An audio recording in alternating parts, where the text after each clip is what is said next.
볼이 하나 있어야 돼요. 물컵이. 네. 그 되게 중요해요.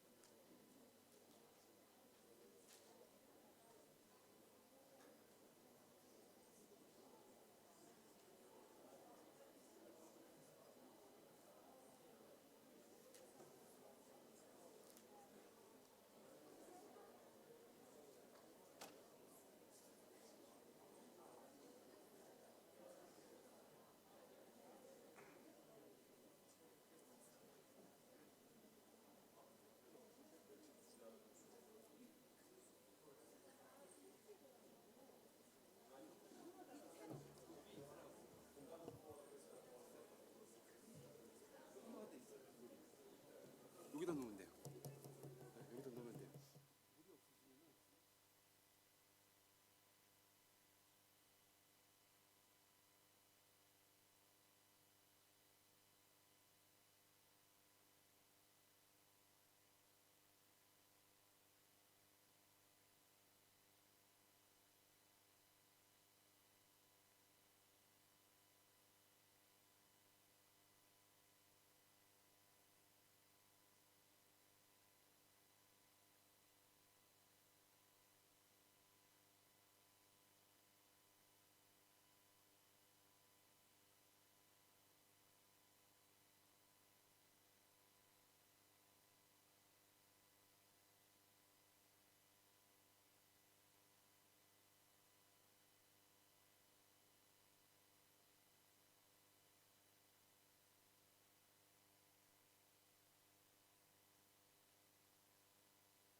물이 없으시면은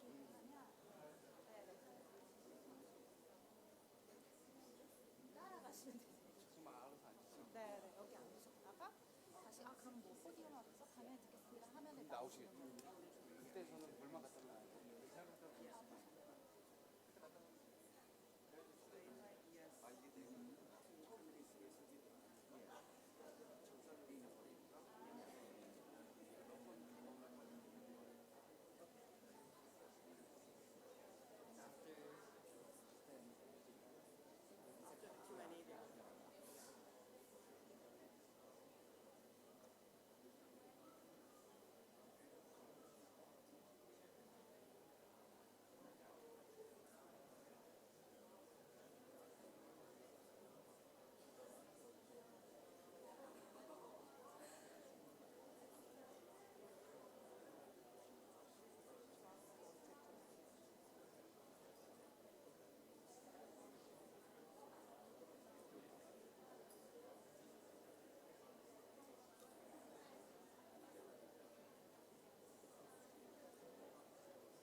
me.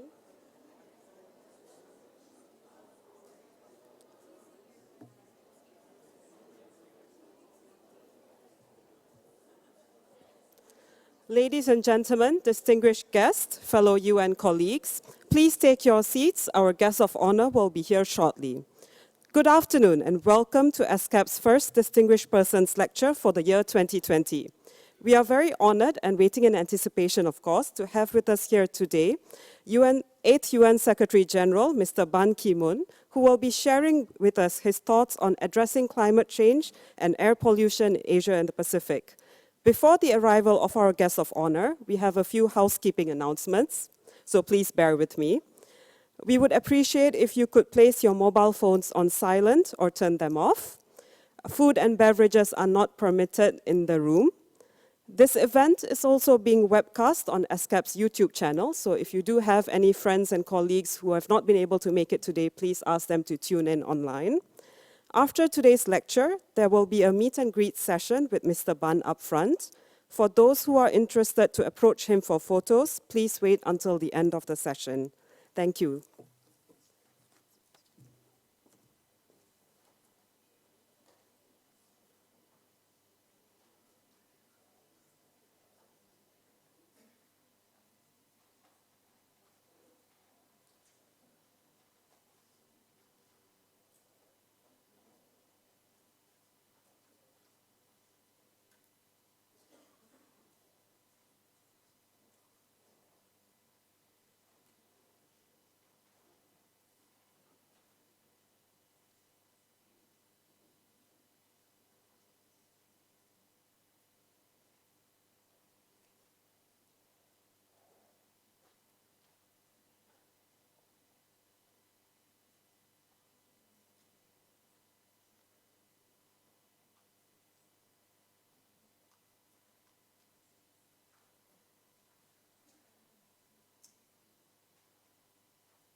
Ladies and gentlemen, thank you for coming. There will be a 5-minute delay. The Secretary General is having a call with the DG for WHO on specific issues.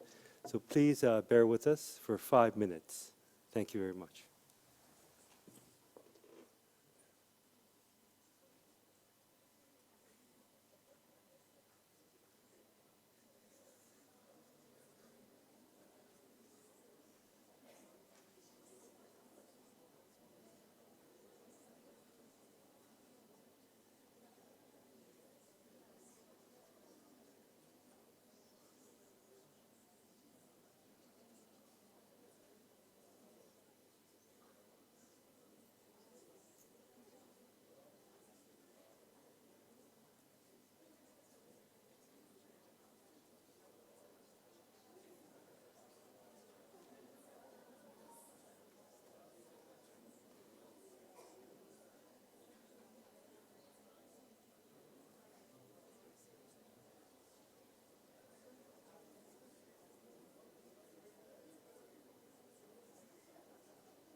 Ladies and gentlemen, distinguished guests, please put your hands together for our guest of honor, Mr. Ban Ki-moon. Escorted by ESCAP Executive Secretary, Ms. Armida Salsiah Alisjabana, Deputy Executive Secretaries, Mr. Hong Joo-ham and Mr. Kaveh Zahedi, and UN Resident Representative for Thailand, Ms. Deidre Bod.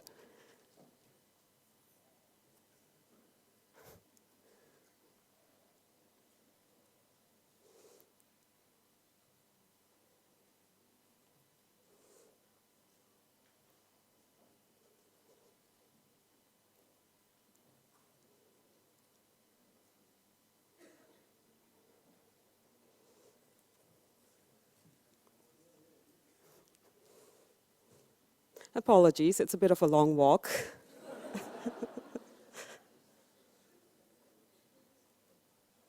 Please put your hands together for our guest of honor, Mr. Ban Ki-moon.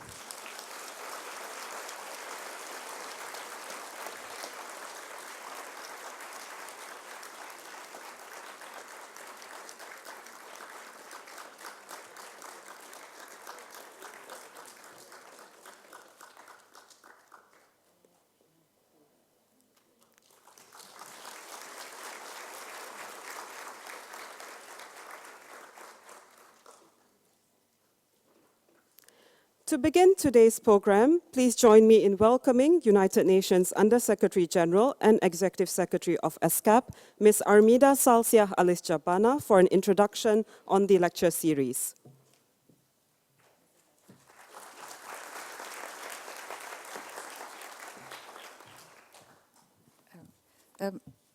Mr. Ban Ki-moon, the 8th Secretary General of the United Nations, Excellencies, ladies and gentlemen, it is my great pleasure to welcome you all in the ESCAP Distinguished Person Lecture Series.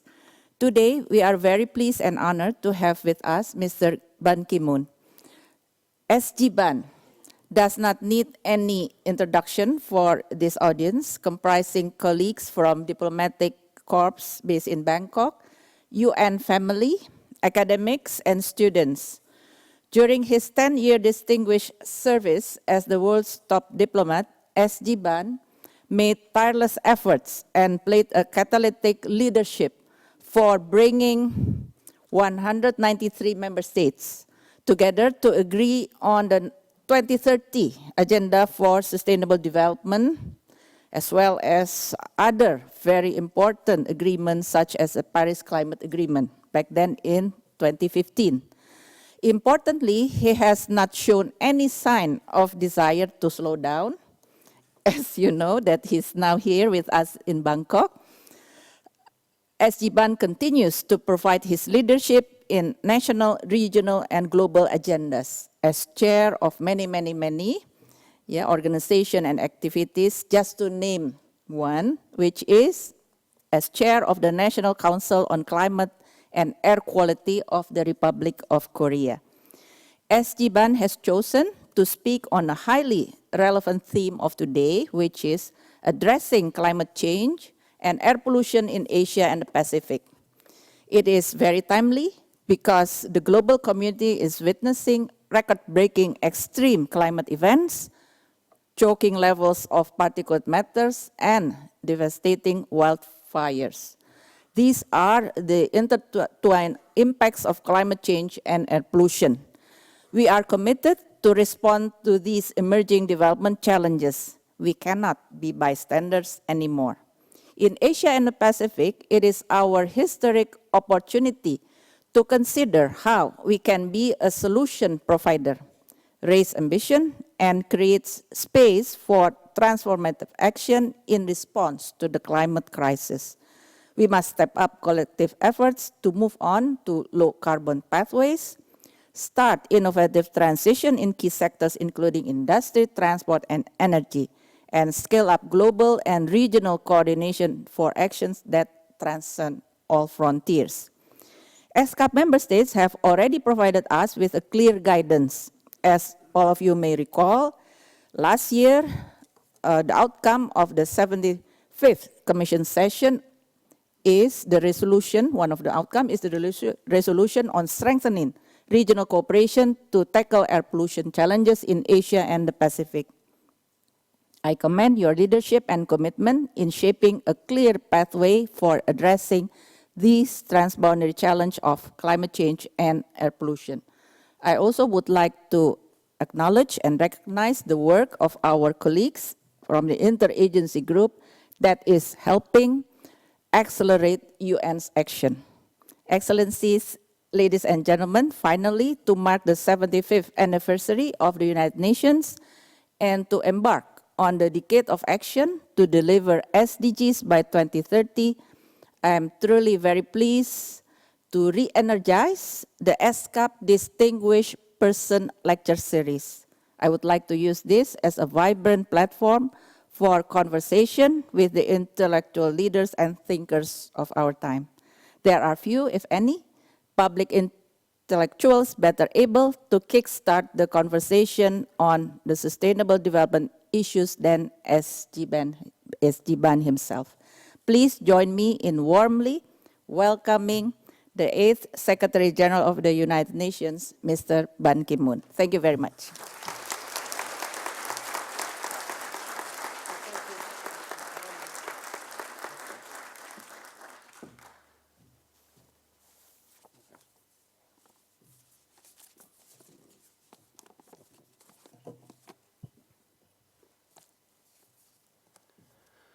Thank you, Madam Executive Secretary of ESCAP, Ali Shabana, distinguished members of Diplomatic Corps, Excellencies, and dear Deputy Executive Secretaries, Mr. Ham and Mr. Zahedi, and heads of UN agencies, and dear colleagues, thank you for your very warm welcome.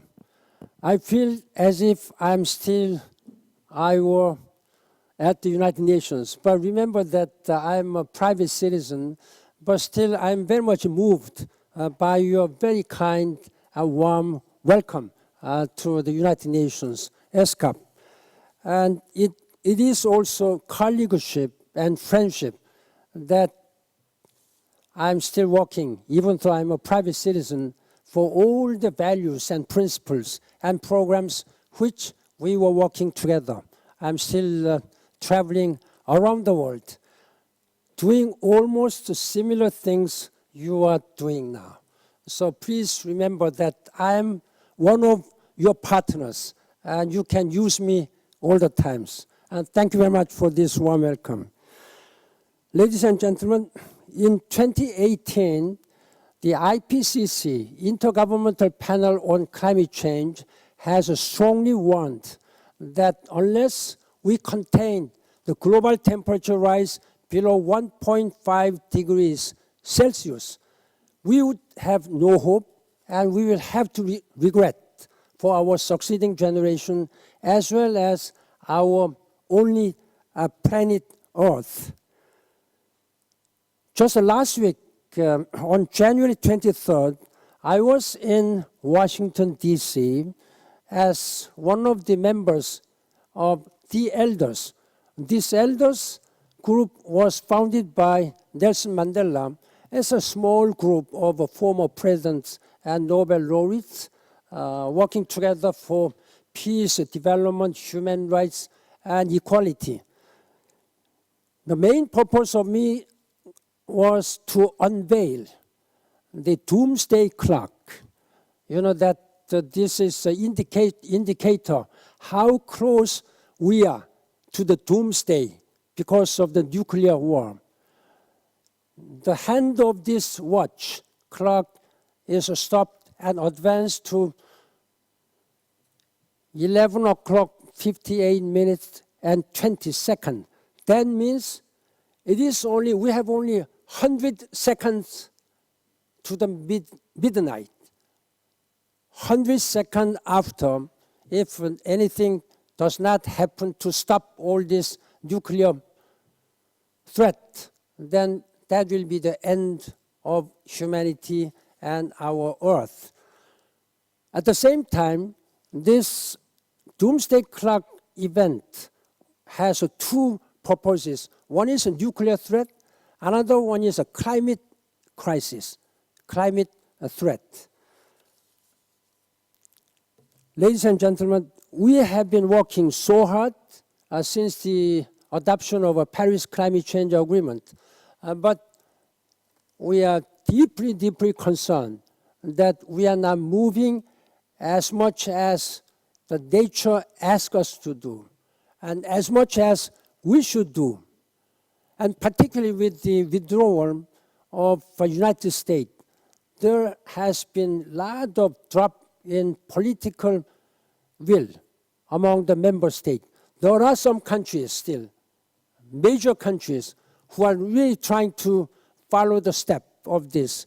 That is why I am deeply concerned, and I have been speaking out all the times around the world that U.S. position, President Trump's decision to withdraw from the climate change is politically very short-sighted, morally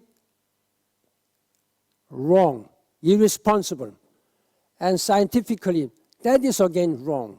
There is no scientific negatives. There is no such people who do not believe that about the climate change. Climate change is still approaching much, much faster than one may think. You see what is happening in Australia. Australia is one of the richest countries, most resourceful countries. Unless we work together as one, we will never be able to handle this climate change problems. And there is another aspect of our climate phenomena, that is air quality. As you may remember, May last year, in this general conference in ESCAP, you have adopted a strong consensus resolution encouraging all the countries in Asia and Pacific that because of the transboundary nature of this air movement, that all the countries must work together, fully cooperate together. This consensus resolution has given much, much heightened political will of the international community. As you already know, severe levels of particulate matter, air pollution, are deadly health hazard. According to WHO, 7 million people are dying needlessly caused by this air quality. Even in my country, South Korea, 12,000 people are dying every year. This is, again, injustice. We have to stop this one. The tiny size of particulate matter also means that particles can cross regions and even national borders freely. This means that no country, no region is free from this air movement. It is very important that we have to work together. Make our community fresh air. We're providing fresh air to all the people. According to WHO, 92% of the Asia-Pacific population, roughly 4 billion people, are already exposed to high levels of air pollution. It is important that solutions for particulate matter, air quality, air pollution, and climate change are linked together. This is just two sides of same coin. Truly effective action cannot occur if pursued separately. There is no country, again, in this world, however powerful, however resourceful one may be, you can do it alone. We have to put all our hands on the deck. That's what I have been sending out all the times around the world. Fortunately, the close link between two challenges means that collective action can maximize impact effectiveness. The intertwined nature of the two challenges also means that effective action cannot be pursued separately. joint action is an absolute must. In this regard, I'd like to praise the UN ESCAP for showing an exemplary model of regional action by adopting the resolution last year of strengthening regional cooperation on this matter. I appreciate UN ESCAP contributions to advancing action against air pollution and climate change, and hope that other institutions with similar influence will follow UN ESCAP's example. Dear colleagues, Excellencies, Korea has also been pursuing follow-up measures to line up with the resolution, consensus resolution, including the proclamation of the International Day of Clean Air for Blue Skies. During the UN Climate Action Summit held in September last year, the President of Republic of Korea, Moon Jae-in, he proposed the designation of an international day dedicated to air pollution and climate action. Afterwards, an official proposal was submitted to the UN, which was adopted by consensus last year.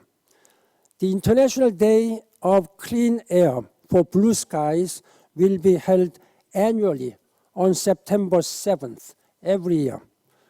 This year will be the first time, so I proposed to Executive Secretary that what about at the United Nations, at the UN headquarters in UN ESCAP, and also Korea as a proposer, we have some common celebration just to make sure that all the people around the world will be able to breathe fresh air in the same community. In fact, I heard that UN bodies and agencies in Bangkok held a working group level meeting just this morning. I am looking forward to having fruitful discussions with the relevant representatives soon about this matter. Ladies and gentlemen, another way of we are working together is that Korea is also looking into ways to raise awareness and participation by collaborating with the Boao Forum and the P4G Summit. As you may know, I'm now working as a chairman of the Boao Forum, where every year many thousand representatives, government, business, and civil society are gathering in China and elsewhere in the region. We are scheduled to have regional meeting in Saudi Arabia next month, but I was just informed today that it has been canceled because of coronavirus. In June, late June, Korean government is going to hold a P4G summit. This is a summit meeting which was initiated by Denmark for the first time. This is a partnering for green growth and global goals. And we are working very closely with the relevant government officials. I hope that ESCAP will also take part in this summit meeting. We expect that many heads of state and government will be gathered in Seoul, June this year. The first event is called Innovative for Blue Skies, which will gather global students and startups together to compete in developing practical prototypes within a limited period of time. Another one is about Global Youth Leaders Forum, where our youth will engage in dialogue on how to address climate change and air pollution. In this light, I ask for the continued support and engagement from the UN ESCAP so that the International Day of Clean Air for Blue Skies can advance global action and change. Ladies and gentlemen, as I just briefly mentioned, efforts to address air pollution and climate change in Korea are largely led by National Council on Climate and Air Quality, which is led by me as a chairman. One of the main tasks of our council involve strengthening regional and international cooperation for action. Last year, the NCCA, National Council on Climate and Air Quality, held the very first international forum on air pollution on climate change, where Mr. Ham, representing your Deputy Executive Secretary, participated last year. The forum also served as a platform for the initiation of the Best Practice Sharing Partnership, or BPSP. The partnership recognizes the importance of knowledge sharing among stakeholders and aims to provide a sharing platform for experienced organizations and countries to pool their know-how on combating air pollution and climate change. Dear colleagues, ladies and gentlemen, excellencies, I would also like to bring light to another great example of scientific cooperation that Korea has been pursuing. NASA and the National Institute of Environmental Research of Korea has been working on the development of the geostationary environment monitoring spectrometer. This is abbreviated GEMS, G-E-M-S, Geostationary Environment Monitoring Spectrometer. GEMS is now scheduled to launch into the orbit on February 19th this year, next month. It is the combined result of space technology and environmental technology that enables air quality monitoring at an unprecedented spatial and temporal resolution. This will open a new chapter in our understanding of air quality and the long-range travel of air pollutants. The Korean government intends to establish a shared platform for countries in the region to access GEMS data as to support stronger action against air pollution and climate change. I am certain that the data acquired through the launch of GEMS will help advance the regional progress in combating air pollution and climate change. Dear colleagues, ladies and gentlemen, before I conclude my remarks, I'd like to talk about just one last thing. Last year, whole world saw the power and great influence a single person can unleash if they put their mind to it. I'm now talking about young Swedish girl, Greta Thunberg.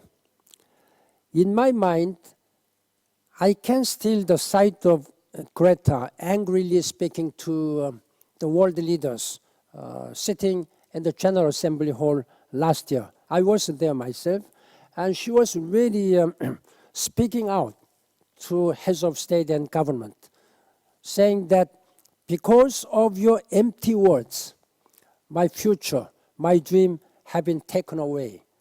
That was most powerful I have ever heard from any leaders. I heard many political leaders, eloquent speeches, but not as inspiring as her voice. This is not the first time, but that the young people were speaking out. Already in 1992, not many people remember this fact.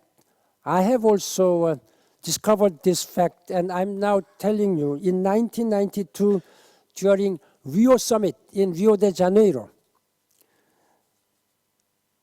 a boy, 12-year-old boy, Seven Kulis Suzuki, at that time stood in front of the whole world, demanding climate action, warning that, he said, losing my future It's not like losing an election. What does that mean? That most of the political leaders, they aim for short-term gains, short-term political gains. For them, electoral win is the most important one. I have been speaking to many leaders. Please help. Please help the United Nations cause, climate change, SDGs. Then their answer used to be always, well, Secretary General, I will fully support you, but I need to be re-elected. Let me first be re-elected, then I will help you. This has been their answers all the times. Each time, I had been very much disappointed by their short term. Now, young people are speaking out. In fact, I have been speaking to young people. Raise your voice. Challenge your leaders. Make sure that this world is our world. Then this world should be sustainable. Now they are speaking out. After having heard Greta Thunberg and having known that this Suzuki, now I thought that it would be extremely important for the United Nations, for the world leaders now educate the young people from the young, when they are young. I have been speaking thousands of leaders, but they are normally replaced every 4 years or 8 years, 10 years. Then I have to repeat again. They are already gone. That's why I'm now working to emphasize the importance of good quality education on environment from the young. From the young. When they are grown up, when they take charge, their leadership, then they will be fully equipped, fully ready, fully committed. The first country came out with this is Italian government. Italian government last November. They announced that all the students, starting from elementary, middle, high school, will have to learn 33 hours every year until their graduation on environment. I have spoken to Korean President. I have spoken to Education Minister of Korea. I've spoken to Bangladesh and Malaysia and wherever I was able to meet. Then please educate your young people from the young, when they are young. Then I don't think we need to repeat what I'm now repeating at this time. So this is what I'm really asking ESCAP. Each and every, this represents so many member states here, then each and every your member state should really consider my proposal, even though I'm not no longer Secretary General again. So this is from me based on my experience.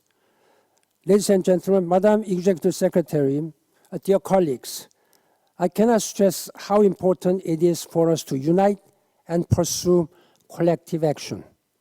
I've always said that global challenges require global solutions, global answers. And I can say with confidence that air pollution, climate change are the defining global challenges of humanity. When faced with such daunting challenges, it is tempting to point fingers at each other and turn a blind eye to the problem. However, playing the blame game is never the answer. Climate change and air pollution recognize no borders. It does not cherry pick its victims based on country, politics, or ideology. This decade will be the final decade where we can turn the tide against irreversible destruction of our climate. If we miss that deadline, all of us meet the consequences of me versus you mentality that has no meaning in climate action. Remember that it should be us versus climate change. On a final note, I'd like to share what I had talked with His Holiness Pope Francis April last year. We, of course, discussed about climate change issues. He said that the God always forgives. Human being sometimes forgives. It's true. Then he said, finally, nature never forgives. So please remember that nature is sending us a strong warning. We have to listen to the voices of nature. Nature does not negotiate. Nature does not wait for us. We have to follow their natural laws. We have 10 years, maybe 100 seconds until the inevitable happens. Let us gather our determination and commitment together so that we can secure the future for all. Ladies and gentlemen, let us work together to make this better for all the people. I thank you very much for your attention and your leadership. Thank you.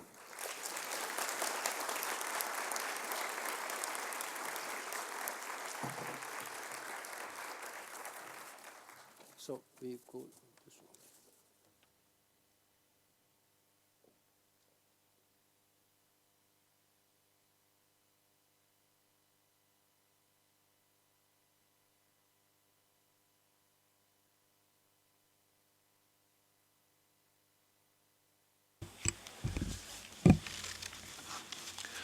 Thank you very much, Mr. Ban Ki-moon. We are, as always, inspired by you, and on this occasion, inspired to speak less and to act more. But I know that you create so much excitement within the UN family that is gathered here to listen to you, including members of the young UN, including our member states. You create such a buzz around this establishment of ours that we wanted to, of course, take this chance to open the floor and to take some comments and to take some questions from the members of the audience. So, ladies and gentlemen, the floor is open. My job is to moderate a 10 or 15 minute round conversation of comments and questions with Mr. Ban Ki-moon. In raising your hand or your flag or whatever you might have to attract my attention, if you could also tell us exactly who you are before you ask your question or make your comment. With that said, allow me to open the floor and to hear from you. And if no one puts their hands up, I'll start picking on people. I know many of your names. Yes, Annetta, please. It is my pleasure to have the first question. Mr. Ban Ki-moon, 15 years ago, Korea led the Green Growth Initiative and set a very good example, and many countries followed with extremely interesting examples like Japan with the 3R, other countries. So what do you think? Do we have a chance into this green growth paradigm to come back, and which is really a low carbon green growth paradigm? What do you think?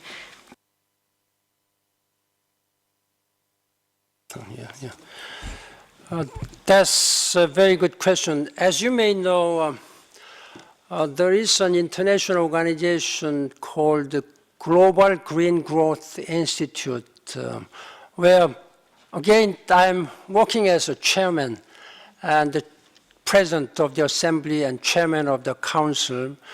I think our answer for all the challenges which we are now facing is to promote green growth, yeah. So I think, but to do that, we have to really provide the necessary assistance, financial, technological assistance to many developing countries, particularly when it comes to climate phenomena. Then it is morally not correct when those countries who contributed least to the current climate phenomena should bear all the burdens, while developed countries, they have just abused all these privileges, but still they are okay because they have technology and resources, etc. Therefore, we really try to provide the necessary technological assistance, as well as try to provide some financial assistance. But international organization, whatever it may be, does not have all the monies and all the resources.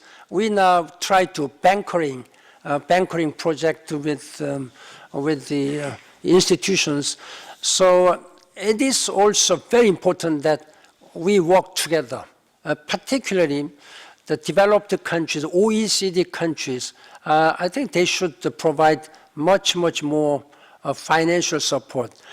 This Global Climate Green Fund, which was established by the Paris Climate Agreement, and also OECD countries, Americans, European Union, and Japan, they have provided publicly that they will provide $100 billion a year.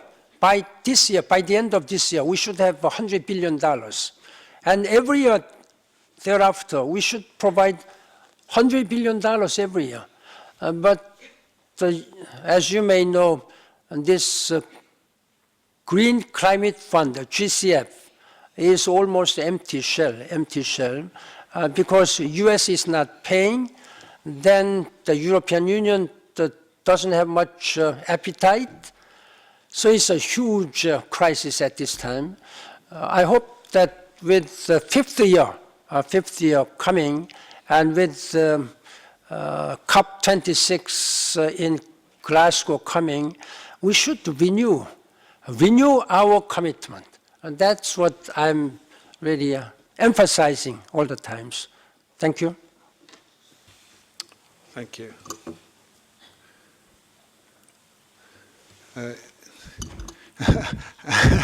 Hamza, you're hard to avoid. Oh, sorry. But let's take the question, and I'll come to you next. Oh, okay. Hi, my name is Weenaran. I'm one of the co-founders of a civil society group called the Thailand Clean Air Network.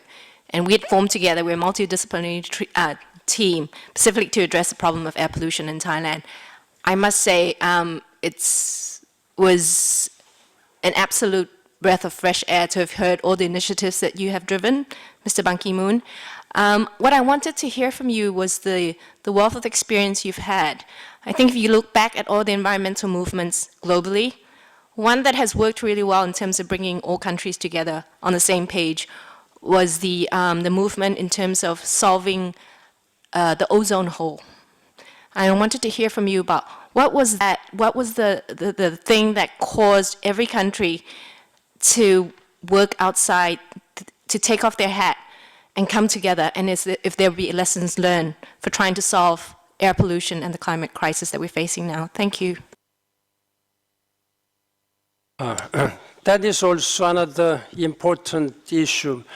Now, then why we are suffering from this climate phenomena at this time? It's more than phenomena now, it's a crisis, climate threat, climate crisis. The quickest way and best way, a natural way, answer would be we really try to use clean or cleanest energy. Then many countries, European Union, and they are now just committed to transition to non-fossil fuel by at least, at the latest, by 2050. Some countries in European countries, they declared by 2035, by the 2030, that there are some countries who declared that they will transit to no fossil fuel, while some countries like Australia or those, Brazil, there are some countries who are still sticking to this fossil fuel, and there is some reluctance of oil-rich countries. But general trend, general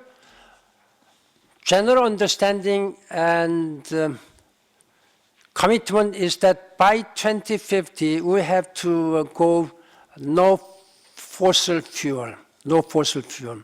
Just emitting all these greenhouse gases emission into the atmosphere really makes our ozone affected. So that really everybody now knows. There are some issues what to do with nuclear energy. There is some nuclear energy. And this is some depending upon the countries where people live. They are taking some different positions, including this one. I hope that the member state will have a clear understandings and clear visions on how to use a clean energy at this time. But practically speaking, all those developing countries who do not have any means, but all these fossil fuels, we can understand their concerns. But we don't understand like countries, Australia or some other countries who still sticking to this coal. I was surprised when Australia convened the G20 summit in 2014. The Prime Minister at that time announced that at least we have to use another 100 years. Can they argue that way at this time? I'm sorry to pinpoint any particular country. I'm not blaming any particular country, but there should be some political will. When there was a wholeheartedly adopted the Paris Climate Change Agreement, then we have to go by those rules. We have to go by the books which have agreed.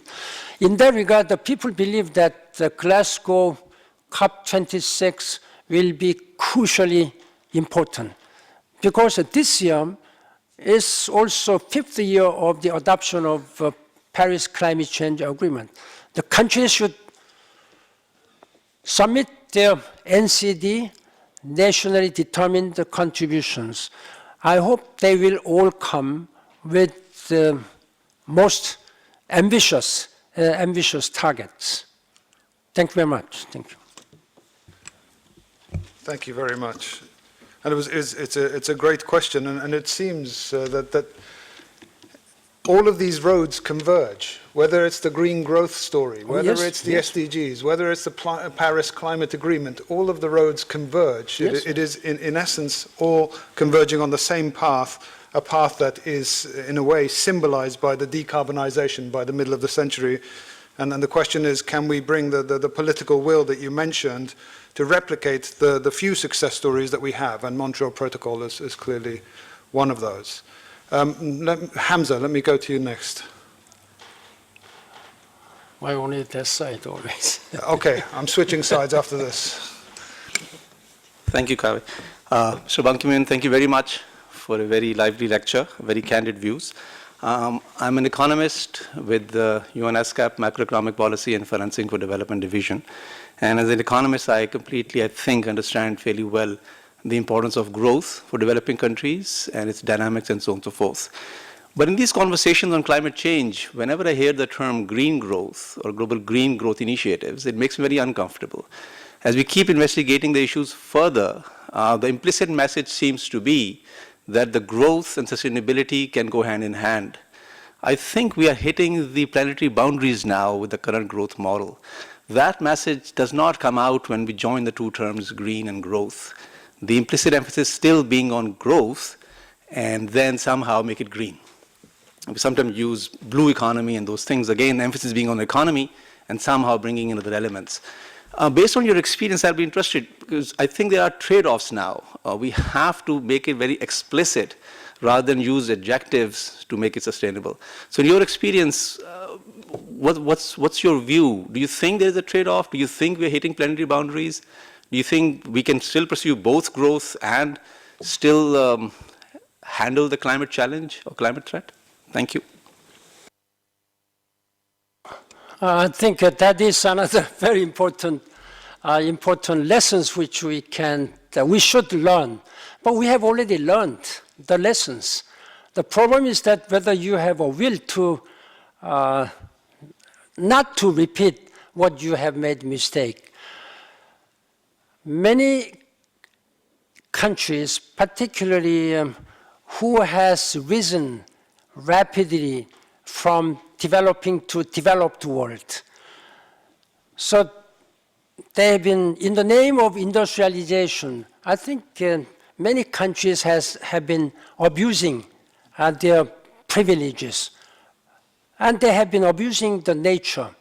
That we all realize.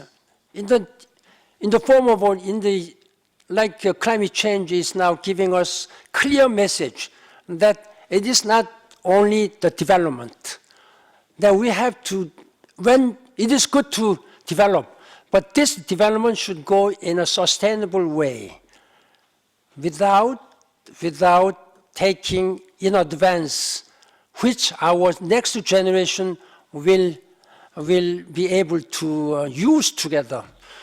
This very famous 1987 Brundtland Commission, the title was Our Common Future, Brundtland Commissions.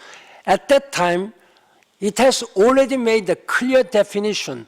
What is sustainability?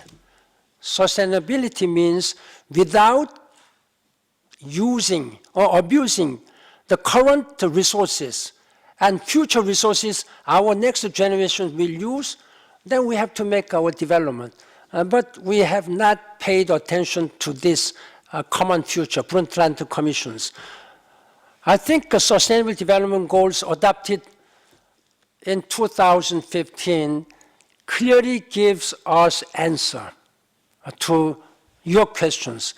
That we have to make sure that first of all the development issues, or all the human rights issues, all the resources, I think they should be used in a sustainable way so that our humankind can continue to exist millennia years. And that's a basic, I think, philosophical as well as political issues. Now, I think by this time, all the member states understand this. But as you will agree, there are some differences of capacity. Some countries have enough resources and capacity, technology, but some countries are not. In addressing climate change crisis, I think we need to both mitigating and adapting. We have been spending on mitigation without preparing for how we have to adapt to this changing situation. If we are wise enough now, we have to invest in both mitigation and adaptation. That's why last year we have established another very important commission initiative, a global commission on adaptation. Many countries knew that they have to reduce greenhouse gas emissions. But all the money, if you invest in reducing greenhouse gas emissions, then what will be your future, our future? What about our infrastructure? What about our energy, water, and our sustainable cities, transportations? That's why we have to pay, again, equally important priority on adaptation. We established the Global Commission on Adaptation. This is chaired by me, co-chaired by me, with Bill Gates and Ms. Kristalina Georgieva. Now she's managing director of IMF. We are going to convene a global adaptation summit meeting in October this year in the Netherlands. in Amsterdam to raise the awareness on investing wisely on the future project. First of all, investing wisely climate-resilient infrastructures. How you make all these sustainable cities, infrastructures, and how to make sure that we have sufficient water, how to help agriculture, and even, I think, establishing good early warning systems about all these natural disasters. That will also help a lot. I don't know whether you have ambassador of Bangladesh. Bangladesh is one good example. If you look at all these records, I learned recently, in 1970, one cyclone in Bangladesh killed 300,000 people, Cyclone Bola. Then 20 years later, even in 1990, then another cyclone killed 100,000. Then now, 2019, 2018, just 20 or 10 people, because they invested in addressing this adaptation. So maybe 10 persons victims, maybe too many, too precious, but compare 10 versus 300,000. Myanmar, I was there in 2008, Cyclone Nagis killed 132,000 people in just over a night. I hope they invest on this adaptation. When making a good shelter, good communication, early warning system, even that will help. And therefore, now just looking at one side, like a development, or one side of mitigation, I think that does not give us any answer. Therefore, we have to have a comprehensive answers at this time. Yeah, thank you.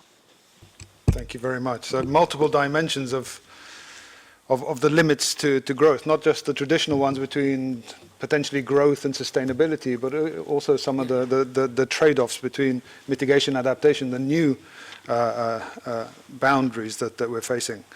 Allow me to turn next to His Excellency Ambassador Ahmed of Pakistan. Which country? Pakistan. Oh, Pakistan.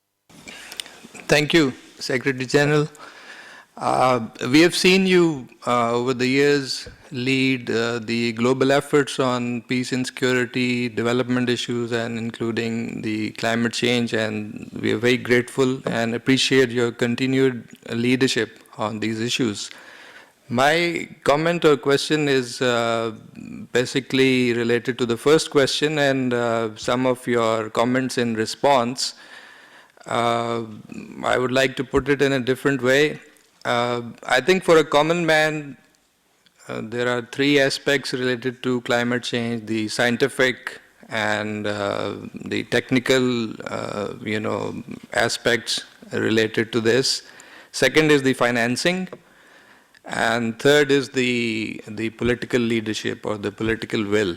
So I think, as I recall, 2015 was a crucial year, as you already have mentioned, where we had this decision of trying to raise 100 billion by 2020 and then 100 billion for the fund every year thereafter. And I think I could recall I was myself in Paris. Most of us at that point, we thought that, no, this is not going to be raised. I mean, 100 billion till then and then 100 billion every year, this is not going to be raised. But the consolation was that there was great political consensus or momentum, which led to the Paris Agreement. At the same time, we had the SDGs, we had the FFD, and we also had the Sendai, almost the same time frame. So the political will was there, And so we thought that, okay, maybe 100 billion could not be raised, but maybe there are changes, there is new political leadership, and since the commitment is there, it can lead to the raising of the finances. But we have seen that in the subsequent years, things have gone in the reverse, even on the political commitment. So we've been saying, every now and then we set a new target, okay, a new COP is coming, so this is maybe the last or the second last opportunity. So what I want to inquire from you, looking at, benefiting from your experience, is there a hope? Do you see a hope that this political commitment or leadership, this can be revived in time to deliver on the commitments that were agreed and on which some of us have gone back? Thank you. Thank you, Ambassador Ahmad. You made some general comment, but on this political leadership and political commitment, my experience is that there is always a lacking political leadership, political commitment. When they come to the United Nations, they say all good things, all good promises.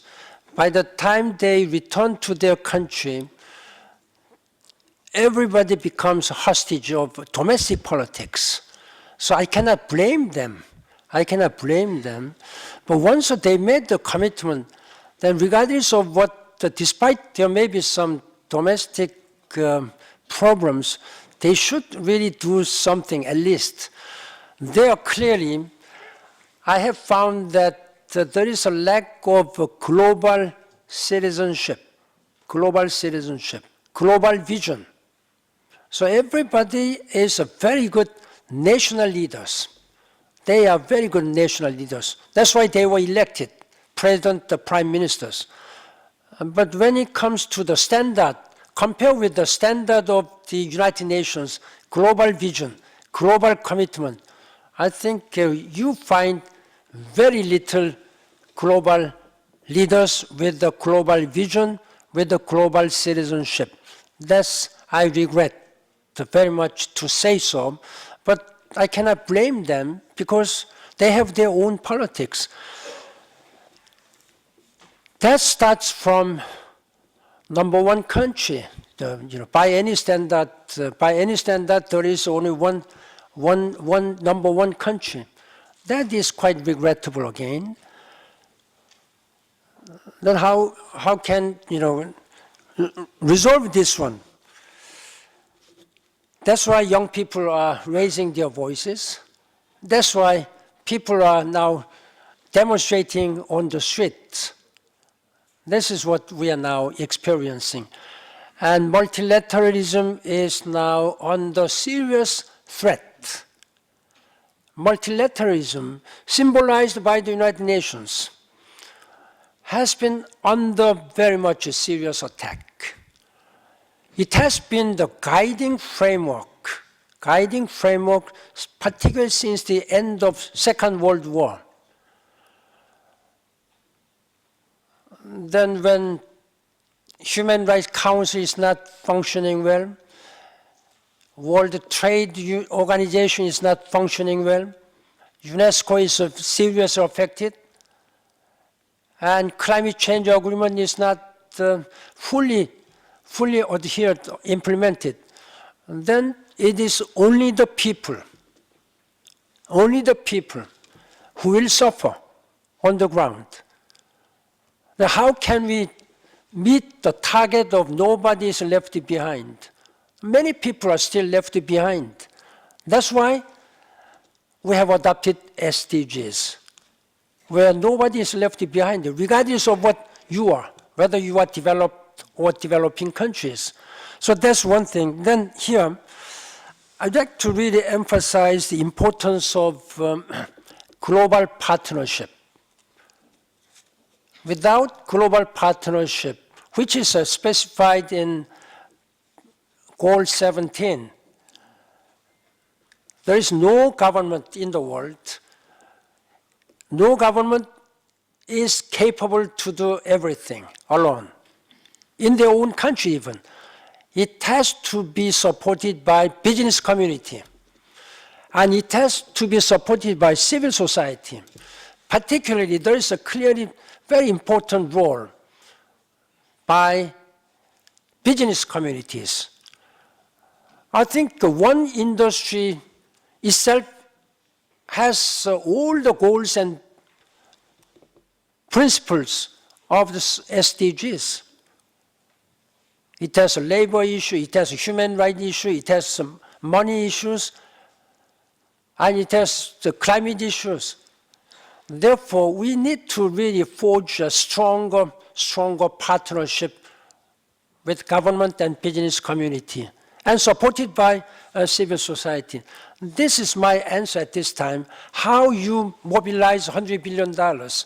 Don't expect that this money will come from the government. It has to come from business communities too. Otherwise, we will never be able to mobilize this one. And there are many development banks, business communities, and government resources. I think they should all be together. That requires political leadership. That really requires leadership of the United Nations. So everybody should work around the United Nations. That's what I'm asking each and every ambassadors represent here to work even more closely with your government. Thank you. Yeah. Thank you very much. And I think we have time for one last question. And since we're putting so much hope in the young people, I'm wondering whether anyone from the young UN is here who could ask a, I don't know who this is. Are you young UN?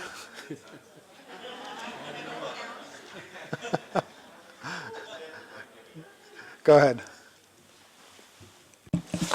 Good afternoon, and thank you very much for your insightful speech. Just as an intern new to ESCAP, it's my first time really in the region. The pollution is something that's really saddened me, especially I was in Malaysia before, and seeing the impact it has and hearing about what it has on young people, especially kids.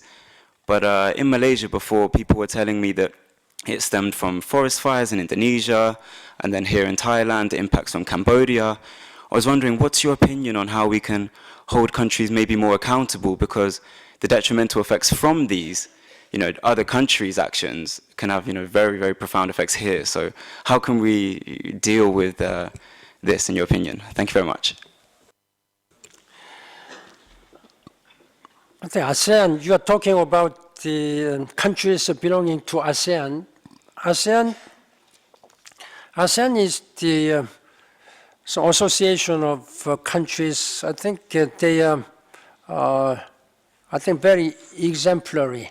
I have seen many regional organizations. ASEAN is doing much better than any other regional or sub-regional organization. And that's one thing which I really commend ASEAN, and they can do much better.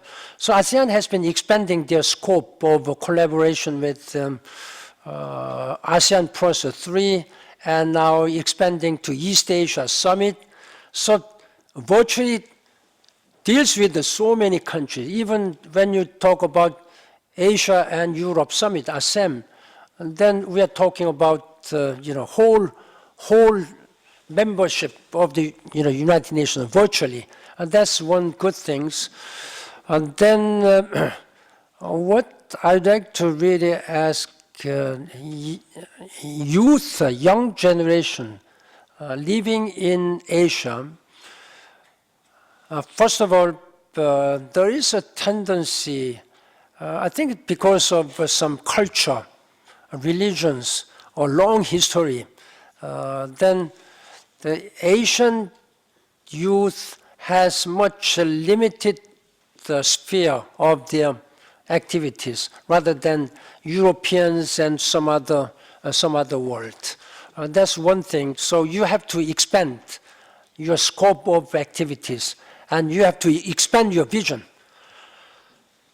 That's the one message to young people. But I know that ASEAN, Asian countries, they have full systems and infrastructures and their resources, so they can always educate many young people who can really reach out to the world. Generally speaking, we need to do much more for youth. Current leaders often say that, well, you are going to be the leaders tomorrow. But there are many young people who have taken leadership today already. A lot of business CEOs, even some political areas, like Austrian Chancellor is 33 or 34 years old, and there are some ministers like 20. I met the 20-some-year-old minister in Malaysia recently, a sports minister. I was surprised. I normally expected that there should be some decent age person sitting. I thought he was an assistant. He is now currently sports minister of Malaysia. Then later I realized that he was the minister. So there are many young people, particularly when it comes to science and technology. I think they are the leading people when it comes to science and technology. Politics, very few. But I'm sure that business, quite some. Therefore, you should have quite a strong passion, and that's what I'm telling you. That's why I have been emphasizing importance of educating young people about the environment, about the global visions, When they are grown up, I think they will be fully equipped with global vision, global citizenship, and also ability to handle all these global issues. At the same time, but having passion is one thing, good thing, but at the same time, you should have a good sense of compassion. How you work together with other people who would be not as good as well as you are. That's a compassion. So have both passion and compassion together. Thank you very much. Thank you so much, Mr. Ban Ki-moon. Clearly you have lost none of your passion, but being an ex-Secretary General obviously also has some advantages in terms of how candid you can be with us, and we really appreciate that you were candid and certainly helped to re-energize us on these vitally important areas that affect the lives of millions of people around this region. So on behalf of the whole UN family, our member states, I really want to thank you, and I'd like to ask for a big round of applause for Mr. Ban Ki-moon. Thank you. Thank you so much.